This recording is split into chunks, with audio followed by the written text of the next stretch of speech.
Sin paquetazo y sin afectar a los más pobres, aseguró el presidente de la República, Lenín Moreno, al presentar su programa económico de reactivación productiva. El titular del IES asegura que la entidad financiará a las amas de casa afiliadas al Seguro Social. Un caso importado de sarampión se registra en el Ecuador. Las autoridades de salud toman las respectivas medidas de prevención. En lo internacional, el presidente de Perú, Martín Vizcarra, tomó juramento de rodillas a los nuevos ministros de su gabinete. Y en los deportes, no se pierda todos los goles marcados por los ecuatorianos en el exterior.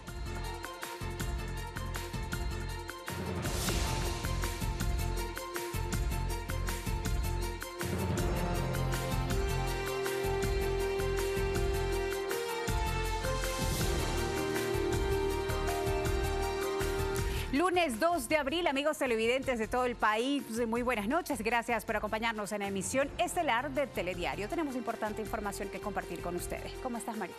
¿Qué tal, Valeria? ¿Qué tal, amigos? Iniciando la semana, importante información, como ya lo dijo nuestra compañera Valeria, aquí iniciamos. Les contamos, más de 210.000 amas de casa están afiliadas al Seguro Social. Su financiamiento saldrá de la propia institución, así lo aseguró Manola Rodos, presidenta del Consejo Directivo del IES. Daniela Palma es una trabajadora no remunerada del hogar. Tiene 3 hijos y su esposo es el sustento económico de la familia. Destaca que el afiliarse a la Seguridad Social le brindó una oportunidad. Porque al futuro nosotros lo único que tenemos es eso, una pensión. Es algo digno para nosotros. Como ella, más de 210.000 amas de casa son parte del IES, cuyo aporte va desde los $2 dependiendo del ingreso que percibe el grupo familiar y el resto lo financia la institución. Para mí es una bendición que tengamos esta afiliación al IES así. Recursos que están garantizados, destaca Manolo Rodas, presidente del directorio del IES, pese a que la Corte Constitucional eliminó el techo a las utilidades que respaldaba el aporte de las amas de casa. La ley de justicia laboral indicaba que el excedente sobre el límite de las utilidades iba a la seguridad social para el régimen solidario. No estaba específicamente señalado para el financiamiento de la afiliación de las trabajadoras no remuneradas del hogar. De tal suerte que ¿de dónde se financia? Se tiene que financiar de la estructura de la seguridad social. Para Joaquín Viteri, exdirector general del IES, este fondo lo deberá complementar el Estado. El artículo 369 de la Constitución determina que es el Estado el que debe asumir con el financiamiento. No puede en ningún momento el IES tomar de las reservas. De su lado, Rodas anunció la implementación de una serie de medidas para fortalecer el seguro social de los ecuatorianos, el cual descartó que esté en quiebra. Olga Velasco, Telediario. El prefecto del Guayas, Jimmy Jairala, hace un llamado a la ciudadanía para que respalden al presidente Lenín Moreno. Además, sugiere que existan incentivos al sector productivo para generar empleo y no reducir al sector público. El presidente de la República tiene la oportunidad brillante de poder hacer de poder tomar este tipo de medidas. Y que por supuesto tampoco se puede descartar. El Ecuador sigue siendo uno de los países que más impuestos tiene, ¿no? Tiene un abanico de impuestos para todo, que también perfectamente puede ser revisado y de algún modo puede significar un alivio para el sector productor. Tienen que apoyar los partidos que lo están apoyando en la Asamblea. Y segundo, hasta los que no lo apoyan, pues.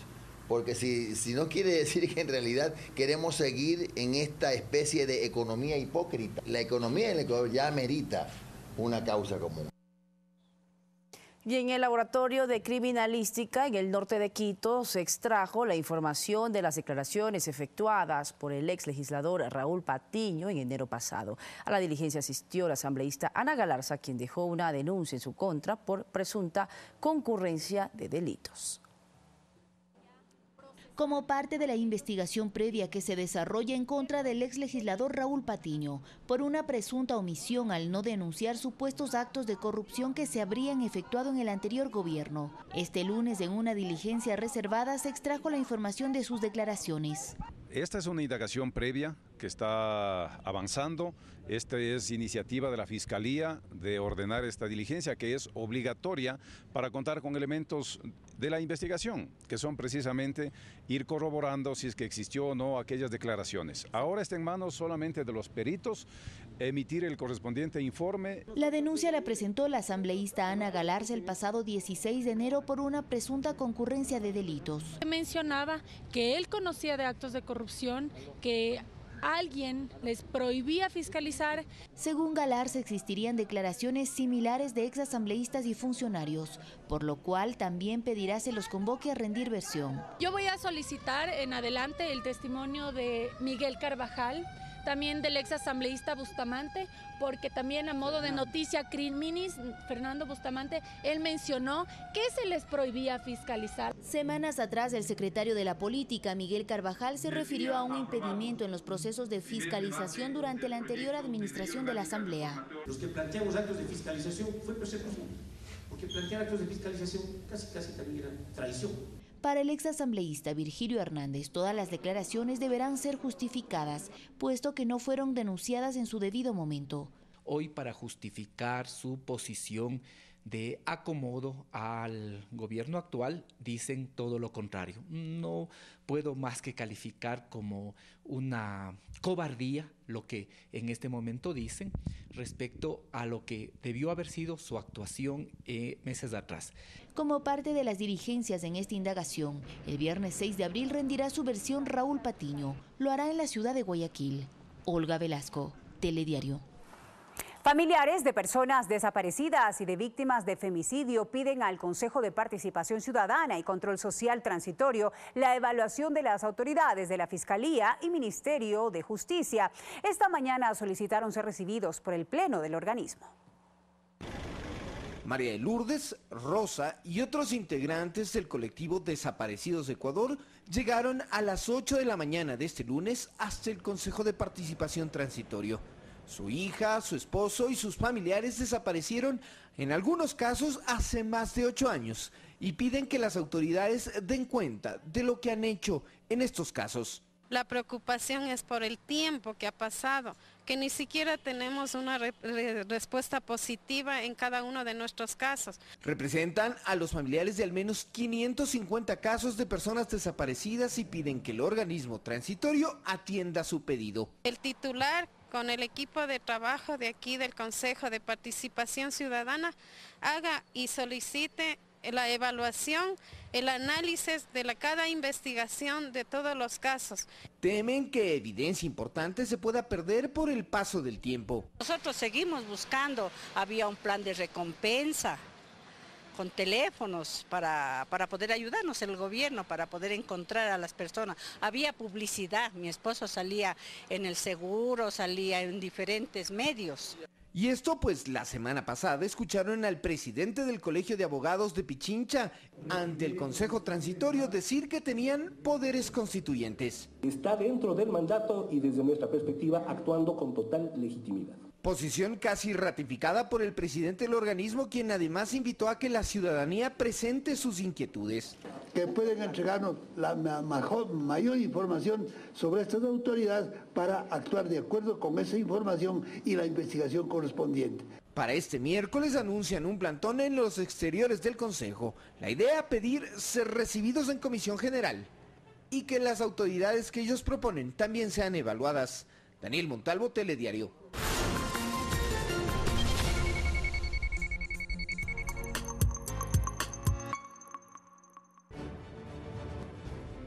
Frente a los medios, los representantes de las instituciones públicas exponen su gestión. Para que la minería sea un aporte sustancial para el desarrollo social y económico del país. Y responden las preguntas de la ciudadanía en un conversatorio con los medios públicos. ¿Qué tal, amigos? Muy buenas noches, bienvenidos. Frente a los medios, por Ecuador TV.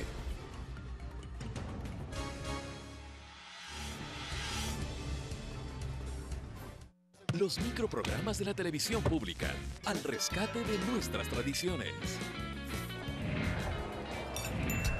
Comida, historia, arte, turismo, deportes, Lo mejor de nuestro país en los microprogramas de la televisión pública. De lunes a viernes a las 19:30. Por Ecuador TV. La actualidad siempre de cerca. El grupo terrorista Boko Haram secuestró a más de 100 niñas en una escuela secundaria en Nigeria. Siga el pulso de los últimos acontecimientos. Savitri Mato trabaja en las minas de carbón. Ella es solo una adolescente. Él se siente casi invisible en Berlín. Hace 3 años, Michael llegó desde Polonia. Desde entonces vive en la calle. La información del planeta en Informe Mundial. Sábado 20 horas. Grandes Maestros presenta a Stephen Hawking. Incluso la gente que afirma que no podemos hacer nada para cambiar nuestro destino, mira antes de cruzar la calle. Todos los días a las 5:30 de la mañana. Infórmate sobre los temas de actualidad agrícola. Consejos, noticias importantes. La fortaleza de un cabo. Para estar bien alimentado necesitamos consumir nabo. Y un poco de humor. Todo lo que necesitas para que empieces tu jornada con la mejor de las energías. Tierra y mar. Las noticias del agro. De lunes a viernes 5:30 de la mañana. Por Ecuador TV.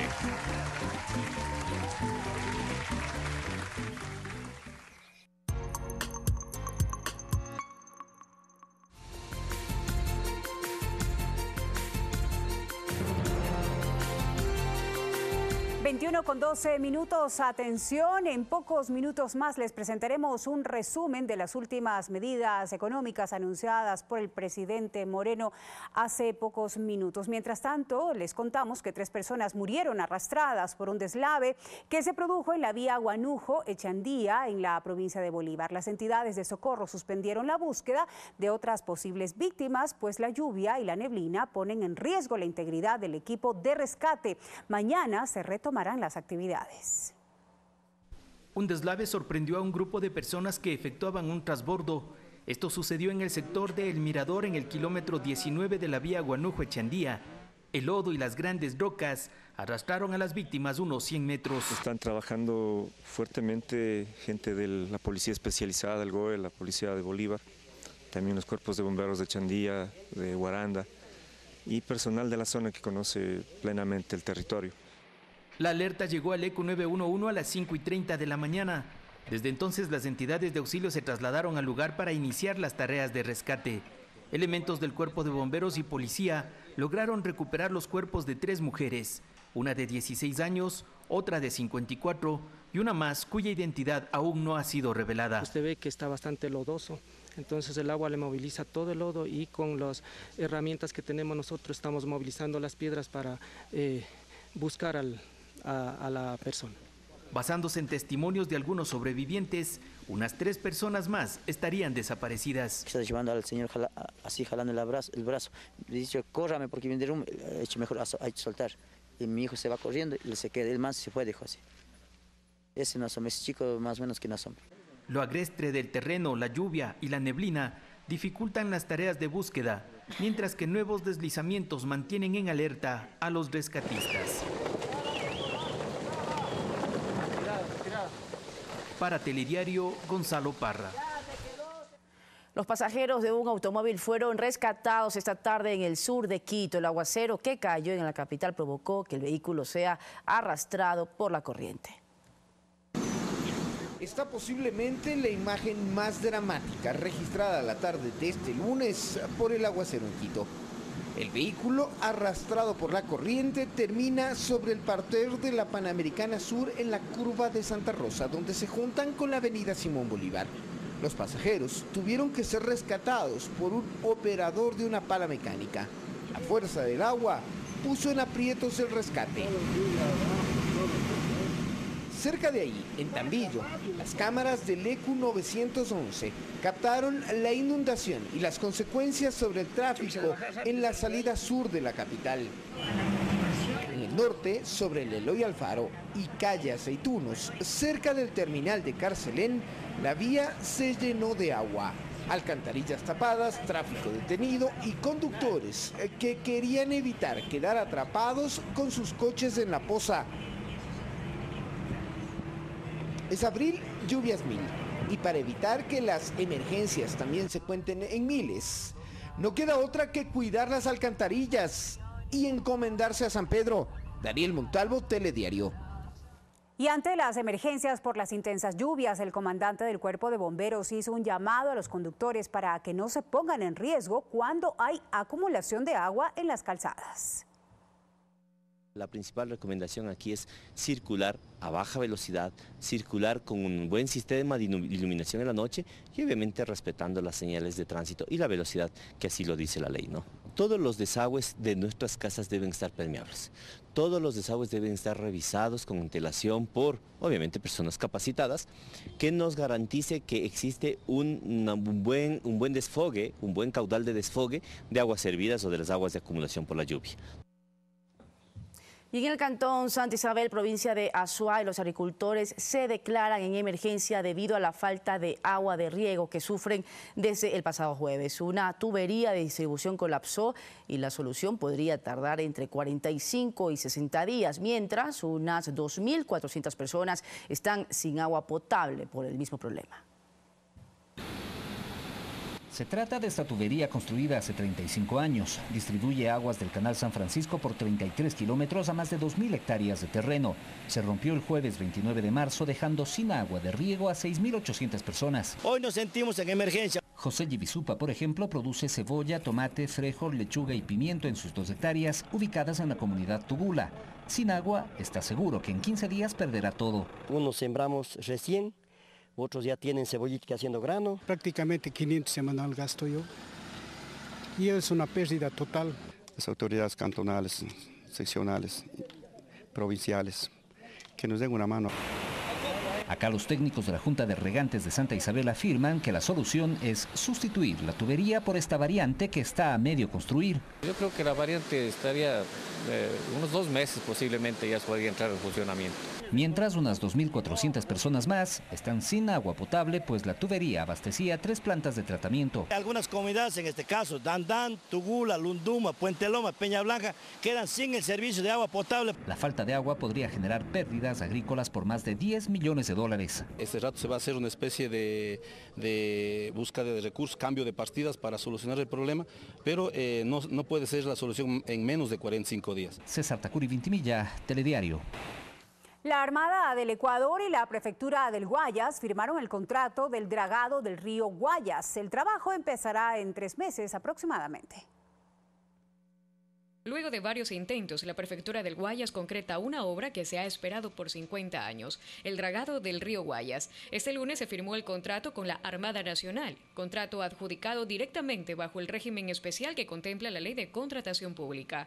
He firmado también una comunicación dirigida al Procurador General del Estado para que el Procurador certifique, ratifique la legalidad de todo lo actuado y del contrato. Se removerán aproximadamente 5 millones de metros cúbicos de sedimento en 24 meses. La Armada del Ecuador va a adquirir una draga IHC a la fábrica IHC de Holanda. Está entre 12 millones. El costo de la obra es de aproximadamente 58 millones de dólares. El 15% de la obra es financiada por la Prefectura del Guayas gracias a un crédito que otorgó el Banco del Estado. El otro 85% es financiado por la Armada Nacional con un crédito extranjero. Sobre la financiera, que es Waterstone Capital Financial, que es del estado de la Florida, y hemos recibido correos electrónicos de parte del representante legal de la financiera, que efectivamente ellos están aptos para otorgar financiamientos a nivel internacional. Con el sedimento removido serán rellenadas 300 hectáreas en Durán. María Gabriela Castro, Telediario. Y el presidente Lenín Moreno presentó el programa económico de estabilización fiscal y reactivación productiva. Este plan se sostiene sobre 4 ejes y 14 medidas que les presentamos a continuación. El programa económico de estabilización fiscal y reactivación productiva presentado por el presidente Lenín Moreno se basa en 4 ejes: estabilidad y equilibrio fiscal, reestructuración y optimización del Estado, equilibrio del sector externo y sostenibilidad de la dolarización, y reactivación productiva. A partir de estos ejes se han definido 14 medidas. 1. No subirán impuestos. No vamos a subir impuestos, vamos a recaudar más ingresos, mediante un sistema tributario eficiente y simplificado. Recaudaremos 810 millones adicionales entre el 2018 y el 2021, a partir de medidas de control tributario que ya está implementando el SRI y el Servicio de Aduanas. El objetivo es combatir la defraudación fiscal, en particular lo relacionado con empresas fantasmas, paraísos fiscales y contrabando en aduanas. Se racionalizarán 5 beneficios tributarios, de más de 130 existentes, que favorecen entre otros a la población con más de $100.000 de ingresos netos anuales. Esto significará 1.037 millones adicionales entre el 2018 y el 2021. Para proteger la dolarización, vamos a realizar un incremento temporal de techos arancelarios dentro de los límites que permite la Organización Mundial del Comercio y los acuerdos comerciales. 2. Revisión tributaria que sirva para reactivación productiva. Esta revisión, a diferencia del pasado, no se centra únicamente en la recaudación de tributos, sino en la reactivación productiva. La revisión será por el 100% de los intereses, multas y recargos y estará dirigida a las micro, pequeñas y medianas empresas, con plazo de hasta 2 años a ellas, y se hará extensivo a deudas al IES y a los gobiernos autónomos descentralizados. En este grupo se incluye a los deudores no vinculados de la banca cerrada. Para las grandes empresas se propone también una remisión del 100% de los intereses, multas y recargos, pero con un plazo de 90 días, siempre y cuando desistan de acciones legales nacionales e internacionales. 3. Eficiencia y reducción del gasto público. He dispuesto la reducción de $1.000 millones en los presupuestos anuales de las instituciones de la función ejecutiva. Eliminaremos ministerios, secretarías, viceministerios, subsecretarías y coordinaciones generales. Reduciremos a la mitad el número de asesores en cada institución. Reduciremos el gasto en viáticos, sobre todo al exterior. Recortaremos el gasto en arriendos, optimizando el uso de espacios propios. Hasta el 2020 suprimiremos 7 de las 22 empresas públicas de la función ejecutiva. Se mantendrán únicamente las que sean rentables, económica y socialmente, con participación de inversiones privadas. 4. Desarrollo de agenda de financiamiento público. Esta agenda incluye la optimización de contratos petroleros y los de preventa y la elaboración del plan de fortalecimiento y sostenibilidad fiscal. Acudiremos a los gobiernos, los organismos multilaterales, a las empresas y bancos para obtener mejores condiciones de tiempo y costos de nuestra deuda. 5. Fomento de exportaciones. Se generarán nuevos incentivos para el ingreso de divisas, tanto por nuevas exportaciones como por el incremento de inversión. Se devolverá el ISD y otros tributos a los exportadores que demuestren ingreso neto de divisas. 6. Incentivos a las nuevas inversiones. Todas las nuevas inversiones que se lleven a cabo entre el 2018 y 2019 tendrán un tratamiento progresivo de incentivos tributarios, particularmente sobre impuesto a la renta e ISD. 7. Mayor acceso a crédito productivo y créditos de inversión. Vamos a complementar el marco normativo para incentivar la entrada de entidades financieras internacionales que financien créditos de inversión. 8. Seguridad para el desarrollo empresarial. Fortaleceremos el mercado de valores con incentivos como la racionalización de todos los costos a la transacción de acciones de las empresas. 9. Nuevas modalidades de trabajo. Entrarán en marcha en los próximos días nuevas modalidades de contratos de trabajo que respeten íntegramente los derechos de los trabajadores y recogiendo las necesidades de sectores productivos como el turístico, el agrícola, el pesquero, entre otros. 10. Sobre el impuesto a la renta. Eliminaremos el cálculo de impuesto mínimo del anticipo al impuesto a la renta a partir del ejercicio fiscal 2019. Sobre el impuesto de salidas de divisas. En la medida en que mejore el saldo de la balanza de pagos privada, se reducirá gradualmente. 12. Simplificación de trámites para impulsar la producción. Aquellos trámites que no sean debidamente justificados en los próximos 180 días serán eliminados. 13. Alianzas entre sectores público y privado. Esperamos inversiones en el orden de los $7.000 millones.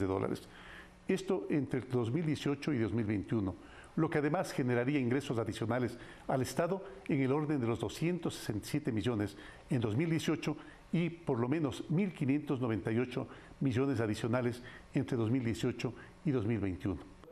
14. Fomento de la economía popular y solidaria.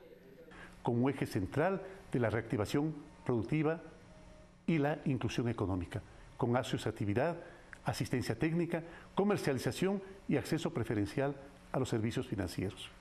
Finalmente, el presidente Moreno aseguró: sin paquetazos, sin afectar a los más pobres. Desde mañana y durante los próximos días, los ministros responsables de cada eje planteado presentarán ante el país la planificación precisa y detallada de los 4 ejes y 14 medidas, así como los alcances de todo este programa. Enviaremos a la Asamblea Nacional las modificaciones legales que son inherentes al cumplimiento de este programa. Fabricio Ceballos, Telediario. Y bien, en este momento ya vía telefónica se encuentra con nosotros Richard Martínez para poder analizar el anuncio del presidente de la República que dio hace pocos minutos sobre el plan económico que va a regir para los próximos 3 años. ¿Qué tal? Muy buenas noches. Gracias por acompañarnos. ¿Cuál sería su primera impresión? ¿Ha sido un mensaje positivo? ¿Ha acogido realmente las posiciones del sector empresarial, de las cámaras, las cuales usted también representa dentro de este plan económico que ha presentado el presidente Lenín Moreno? Buenas noches, Mariux, y un saludo a la teleaudiencia. Mire, efectivamente, vemos con optimismo este mensaje a la nación que ha entregado el presidente de la República. Creemos que los 14 puntos en su integralidad entregan un mensaje positivo. Hay un par de asuntos que consideramos podrían revisarse o deberían revisarse, pero en términos generales el sentir es positivo. Primero porque cambia la visión económica de lo que se ha venido dando en los últimos años. Segundo, porque se recogen varias de las propuestas, no diría yo solamente de las cámaras, sino de todas las asociaciones y organizaciones empresariales que a lo largo del país han nutrido con sus ideas al Comité Empresarial Ecuatoriano. Y adicionalmente porque hace un reconocimiento de la importancia del sector privado como motor de la economía para que nuevamente el país no pueda seguir creciendo y no deba seguir creciendo a través de deuda, sino más bien sobre la base de la productividad. Ahora, del cual, sí, ahora, se ha cumplido con este anuncio uno de los compromisos que desde el inicio dijo el presidente de la República de que no se iban a subir los impuestos. Por otra parte, también para poder proteger la dolarización, se ha anunciado que se va a realizar un incremento temporal de los aranceles de acuerdo al techo que permite la Organización Mundial del Comercio. Sin embargo, quisiera preguntarle si el Ecuador podría o estaría en su derecho de modificar, por ejemplo, estos aranceles bajo estos parámetros que no afecten las negociaciones internacionales, como la Unión Europea, por ejemplo. Mire, muy importante el hecho de que no se haya anunciado ningún paquetazo. Durante todos los diálogos con las autoridades, nosotros como sector empresarial siempre ratificamos y reforzamos la idea de que las medidas no deberían afectar a las clases más pobres, y creo que eso es positivo. Finalmente el país en su conjunto tiene que ser observado no solamente desde una visión, por muy legítima que sea. En consecuencia, la herramienta para generarle más opciones a la gente pobre, a esa clase que no tiene el acceso a todos los ingresos que se esperarían, es el trabajo. Y en esa línea, como yo bien le decía, Mario, hay un par de temas que preocupan de la propuesta, por ejemplo, del incremento de aranceles. Creo que el país conoce de sobra nuestra posición en términos de que consideramos que esa no es la vía para proteger la balanza comercial ni la balanza de pagos. Si el país tiene margen, hablando técnicamente, efectivamente lo tiene, porque los techos consolidados de la OMC están en unos niveles, en algunos productos, que son más altos que el arancel aplicado por el Ecuador hoy en día. Entonces, allí hay un margen. Lo que va a ser muy importante es que si el gobierno toma esa decisión, la tome de una manera técnica que no sobrepase artificialmente esos techos consolidados, porque en algún momento se estaba conversando de impuestos específicos y estos pueden ser muy distorsionantes. Pero en lo positivo, Mariux, sí me parece que el tema del anticipo de impuesto a la renta es una muy buena noticia. Que es algo que ustedes además por mucho tiempo estuvieron discutiendo y que estuvieron pues también cuestionando desde que se puso en marcha el anticipo del impuesto a la renta. Ahora ya el presidente lo ha mencionado, ¿no? Va a partir desde el 2019 la eliminación. Efectivamente. También el recorte del Estado, esta optimización de las entidades estatales, creemos que es altamente positivo. Consideramos que anunciar una apertura hacia conversar con los multilaterales nos aleja del dogma y nos pone en una línea más pragmática para reperfilar la deuda que tiene un peso tan negativo. La reducción de trámites también es un tema que está esperando el sector empresarial y la corrección de algunos asuntos de orden tributario y normativo que impedían que se genere más empresas en el Ecuador. Por ejemplo, esta extensión de la responsabilidad de los accionistas por las omisiones o acciones negativas del administrador. Entonces, en su conjunto, Mariuxi, nosotros vemos que es un anuncio positivo. Estamos dispuestos a colaborar en la... ¿Respaldarán este plan económico? ¿Perdón? ¿Respaldarán ustedes este plan económico? Desde sus 4 ejes y 14 acciones. Merece un respaldo del país. Creo que es un momento de llamado a la unidad. Insisto, más allá de que no estemos de acuerdo en 2 o 3 puntos concretos, creemos que hay un buen espacio porque se abre una nueva etapa, porque se abren oportunidades. Ahora, lo importante es que la aplicación, Mariuxi, no nos aleje de esos objetivos. Y aquí el rol de las autoridades es muy importante. Por ejemplo, en el caso del Servicio de Rentas Internas nos ha sucedido en otras ocasiones que frente a una norma que está bien pensada, bien conceptualizada, la aplicación de esa norma a través de la ley o del reglamento deja sin efecto la intención de la norma. Entonces, nosotros vamos a estar vigilantes, evidentemente, que estos ofrecimientos y que estos mensajes se concreten y se cristalicen de manera rápida, ágil y sin contradicciones. Y para ello nos ponemos a disposición de las autoridades para continuar trabajando en el aterrizaje de estos 14 puntos. Muchísimas gracias, Richard Martínez, por estar con nosotros y su análisis luego del anuncio del presidente. Ahora también con nosotros, vía telefónica, se encuentra Alberto Dajic. Muy buenas noches. Usted también ha escuchado el anuncio. Creo que una de las consignas principales para quienes decían que se estaba manejando económicamente el gasto público del país como hace 10 años y que por 10 meses esperaron este anuncio urgente y necesario del presidente Lenín Moreno es precisamente eso, la reducción del gasto público. ¿Cómo ve usted aquello de que, por ejemplo, se van a eliminar secretarías, algunas coordinaciones generales, la mitad de asesores, algunos viáticos también? ¿Cuál es su reacción frente a estas medidas que se basan en 4 ejes del plan económico? Bueno, recién he tenido la oportunidad de revisar y voy a leer con mayor detenimiento este plan. Hay lineamientos o hay puntos que van en la dirección correcta.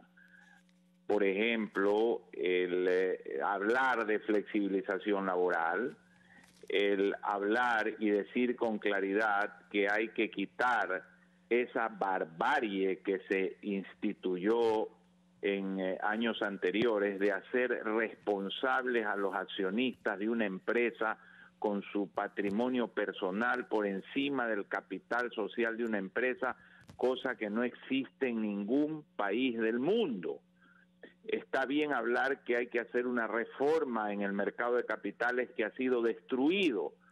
En el Ecuador se transa en el mercado de capitales el 6% del PIB. En Chile es el 330%. Y en Colombia el 220%. Es decir, el mercado de capitales del Ecuador ha sido devastado y ojalá quienes han ejercido la superintendencia sean evaluados por el Consejo de Participación Ciudadana. Entonces hay cosas que van en la dirección correcta. Los aranceles me preocupan sobremanera, porque en una economía de tipo de cambio fijo como es la ecuatoriana, los aranceles a la importación terminan siendo un arancel al sector exportador, que es el que paga los altos costos de producción sin poder transmitir en el precio de venta ese incremento de costo a la producción.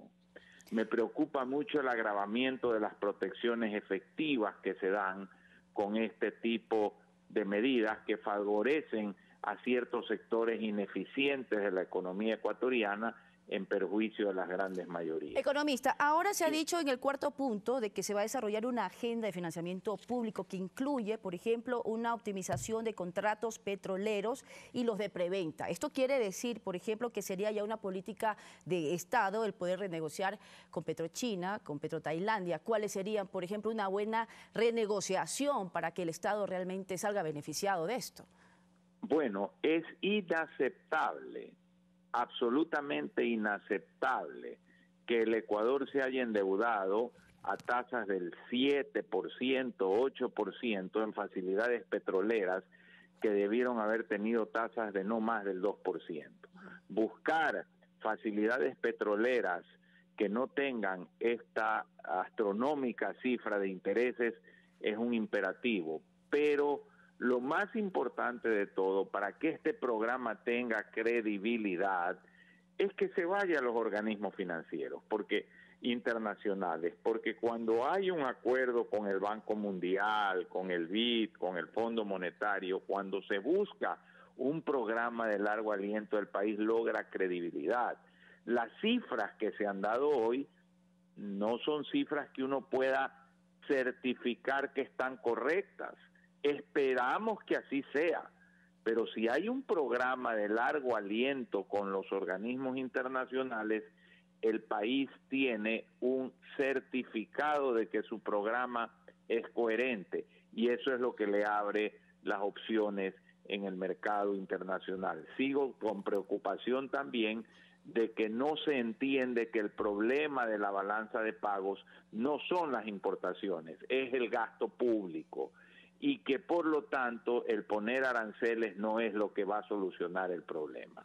Sin embargo, pero además también frente a los anuncios que ha dado el presidente Lenín Moreno, ya las primeras reacciones que se generan por parte de la ciudadanía precisamente al hacer estos recortes, que el cual se va a disponer una reducción de aproximadamente $1.000 millones anuales en la eliminación de los ministerios, como se lo decía también, secretarías, viceministerios, coordinaciones generales. Sería también unos despidos de muchos funcionarios en este momento. ¿Qué opina usted al respecto? ¿Era necesario? ¿Podría haber otra estrategia? Un desajuste, un desequilibrio del tamaño que se heredó por el despilfarro de más de $300.000 millones que ocurrió en los últimos 10 años, puede ser resuelto con más gasto. ¿Puede ser resuelto aumentando el empleo público? Eso es una ilusión, una quimera. Tiene que haber un ajuste. El ajuste no viene porque hoy hay un programa o unas medidas. El ajuste viene por el muy mal manejo de la economía acumulada de 10 años anteriores. Entonces esto hay que entenderlo. Cuando se piensa que tiene que haber una reducción de empleo, tiene que pensarse en el bien común, no en las lamentablemente las lamentables circunstancias de que ciertas personas pierdan el empleo. A veces hay que perder una mano para no perder el brazo, un pie para no perder la pierna o para quedarse vivo. Y esto es lo que se tiene que entender en el Ecuador. Ahora bien, las cifras que se han dado hoy son intenciones. A través del tiempo tenemos que ir vigilando que se puedan cumplir. Así, por ejemplo, el año 2017 se dijo ya que iba a reducirse el gasto y no hubo una reducción. ¿Hace frente a este plan económico la realidad que tiene nuestro país por el hueco fiscal, el cual sabemos y es una realidad por el cual pasa el Ecuador. Y le pregunto esto porque también uno de los anuncios ha sido de que se van a acudir a ciertos organismos internacionales, también a empresas, a bancos, para poder tener mejores condiciones, tanto en tiempo y en costos de nuestra deuda. Hoy por hoy, economista, el país tiene ese beneplácito de poder renegociar con una seguridad jurídica. El Ecuador tiene que buscar a través del mercado reestructurar su deuda, no hacer un default, no caer en un incumplimiento. Lo que sí es fundamental es primero ir a los organismos internacionales. Ya el presidente lo ha mencionado y eso es muy positivo, porque en la medida en que hay un acuerdo con esos organismos internacionales, no solamente que vienen recursos de largo plazo y a bajas tasas, sino que abre las puertas para que el mercado le dé créditos en mejores condiciones al Ecuador. Muchísimas gracias, economista, por atender también esta llamada y hacer su análisis frente al anuncio del presidente Lenín Moreno. Estaremos también pendientes de otras reacciones desde los diferentes sectores. 4 ejes, 14 acciones comprende este plan económico que anunció hace pocos minutos el presidente Lenín Moreno para los próximos 3 años. Hacemos una pausa, ya volvemos.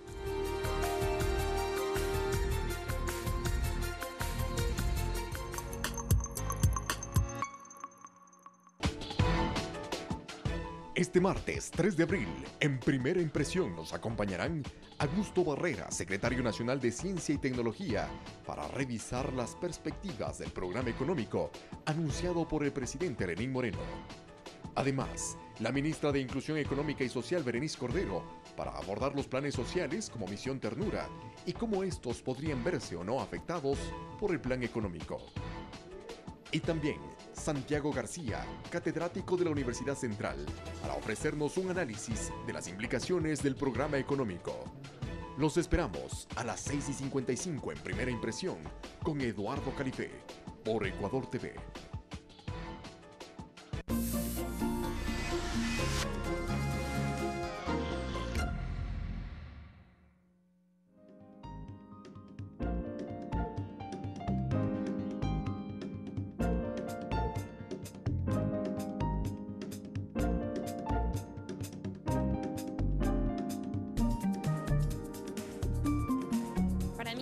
Que tiene más esquinas es en Devoto, cerca de la estación de Devoto. Para mí, el lugar que tiene más esquinas, Plaza de Mayo. Y el lugar que tiene más esquinas debe ser donde está la estatua del Cid Campeador, que se cruza muchas avenidas. El gran hidalgo español, Rodrigo Díaz de Vivar, jamás imaginó que un monumento en su honor se transformaría en el lugar de la ciudad de Buenos Aires con más cantidad de esquinas. Genera 12 esquinas, uniendo 5 avenidas. Un héroe literario y 12 esquinas también son el mundo a tu alrededor. Este señor no solamente tenía alguna idea revolucionaria, ¿cierto?, sino que tenía algo mucho más profundo, que era su convicción de que el mundo puede ser mucho mejor y que puede cambiarlo con el arte. El arte es una arma, pero no es un arma para matar. Biografías, este martes 22:30, por Ecuador TV.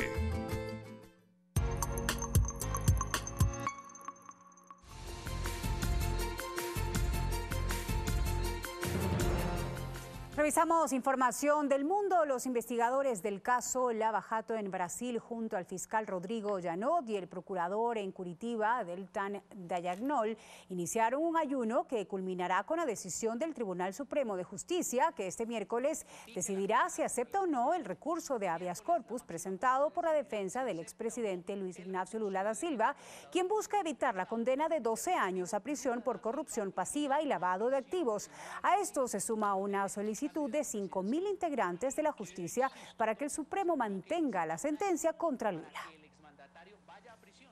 Y el presidente de Perú, Martín Vizcarra, tomó juramento de rodillas a los integrantes de su primer gabinete ministerial, el cual estará liderado por el primer ministro César Villanueva, quien manifestó que establecerá puentes de diálogo con la población, el Ejecutivo y el Congreso para lograr una agenda común. La mayoría de los ministerios designados son técnicos con anteriores cargos en el sector público. El candidato oficialista Carlos Alvarado ganó las elecciones presidenciales de Costa Rica en segunda vuelta con el 60.79% de los votos frente a su rival, el evangélico Fabricio Alvarado, que obtuvo el 39.21% de apoyo. Mandatarios de Ecuador, Venezuela, Colombia, Honduras, Panamá y Estados Unidos, entre otros, enviaron sus felicitaciones al nuevo jefe de Estado. Y en Colombia, 2 cabecillas del Ejército de Liberación Nacional, ELN, murieron en una operación en la región de Catatumbo y Bolívar. Uno de ellos es alias Breimar, quien murió en una zona selvática fronteriza con Venezuela cuando el líder guerrillero regresaba de ese país. El segundo líder abatido de esta agrupación es alias Fidel, segundo comandante del Frente Alfredo Gómez Quiñones. En tanto, en la mesa de negociación de paz entre el gobierno de Colombia y el ELN en Quito se dio inicio la evaluación del cese al fuego bilateral, temporal y nacional con la presencia de la Iglesia Católica y la Organización de las Naciones Unidas. Y un sismo de magnitud de 6.8 grados se registró en el noreste de la localidad de Carandaití, en Bolivia. El movimiento telúrico tuvo una profundidad de 557 kilómetros y aunque no dejó daños ni víctimas, fue sentido en Brasil y en la región de Chuquisaca, cerca de las fronteras con Argentina y Paraguay, mientras que en horas de la tarde un temblor de magnitud 6 en la escala de Richter se detectó en la costa del Pacífico en El Salvador, sin que hasta el momento se conozcan daños ni alertas de tsunami. La activista y segunda esposa de Nelson Mandela, Winnie Mandela, falleció en un hospital de Johannesburgo a los 81 años de edad como consecuencia de una larga enfermedad. Winnie Madikizela fue símbolo de lucha contra la segregación durante los 27 años que duró el líder africano en prisión. En 1994, tras las primeras elecciones democráticas, fue nombrada diputada y viceministra de Arte y Cultura.